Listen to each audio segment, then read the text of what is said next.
Thank you, Dan. All right, Emma, we were just talking about hand warmers and seat warmers. It looks like we may have that in our future.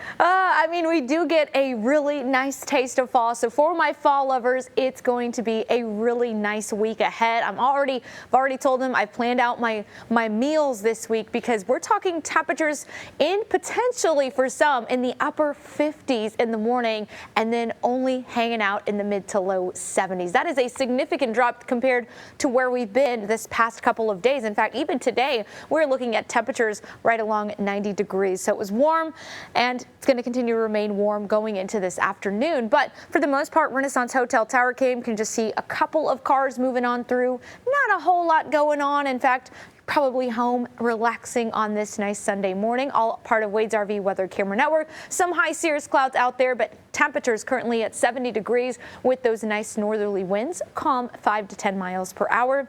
We'll keep those northerly winds in the forecast for today, which will continue to keep humidity down just a little bit, and temperatures currently in the upper 60s and then mid 70s just off towards the south. So for the rest of today, it is going to start to warm up. We'll eventually be in the upper 80s to right along 90 degrees by 4 o'clock with those northeasterly winds, and those will stick around even going on into tomorrow. But afternoon highs climbing more seasonably average in some of these locations, and that is it for the rest of at least the next 10 days. Things are looking much better in terms of temperatures because we have that cold front that's going to move in tonight. It is going to make it for a wet start tomorrow morning. So now's the time to plan out, have the umbrella, have the rain gear, even some rain boots for those kiddos because we're talking heavy amount of rainfall moving on in. That'll start as early as 4, 5 o'clock in the morning from the northwest and will continue to move in further towards the south. 66 in the morning, and this is not your low. This is your high of 73 in the afternoon. And in fact, looking back at data, 73 is actually the lowest for that day tomorrow, which would be the 26th. So we could be near record low in terms of those highs. So that just indicates just some significantly cooler temperatures in the forecast, something we haven't seen for quite some time during this time.